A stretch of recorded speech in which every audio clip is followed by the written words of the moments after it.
Hello, so I just want to show you a few of the other kind of watercolour mediums or paints that I've got lurking around in my stash.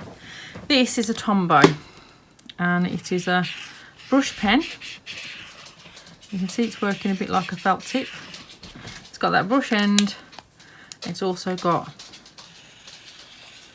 a finer end like that. Now, if I now get some water and take that along the edge, you can see that it activates with the water and starts to blend and behave like a watercolour.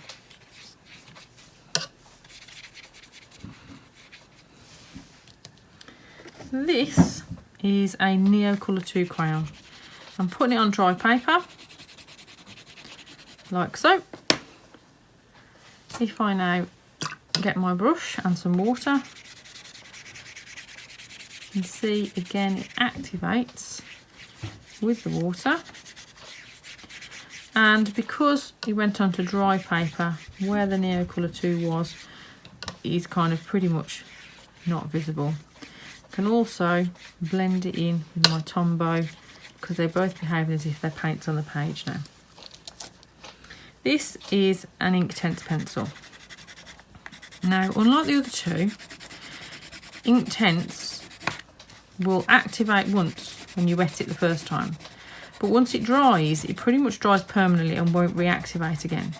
So it can be quite good if you want to put down a layer that doesn't move, but that plays like a watercolour. You watch, get the really, really intense colours. You can see how heavily pigmented this is. Again, it will blend with the Colour. And if I could get it all the way up to the Tombow, it would blend with the Tombow too. I'll soften that edge off a little bit. But once that's dry, it won't re-wet. And then the last thing I have, I've got these Faber-Castell aquarelle pencils. See, just using them like an ordinary kind of crayon. I am making sure you can't see the pencil lines. I'm kind of shading, as it were, with them. Now, you can see that that completely will disappear pretty much. And again, it will blend, but these will re-wet, so every time, like watercolours.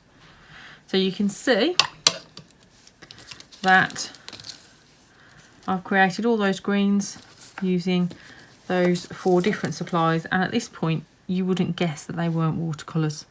So they're another good fun tool in my arsenal, especially if I can't take paints out with me or don't want to take paints, but I've got room for a few colours that I can use to add a little bit of colour to them, and I use a water brush rather than a pot of water and a brush, one of those brushes that holds the water that I showed you in one of the supply videos. So I hope that's given you a bit of an idea about some slightly different watery mediums, and that is that for these ones.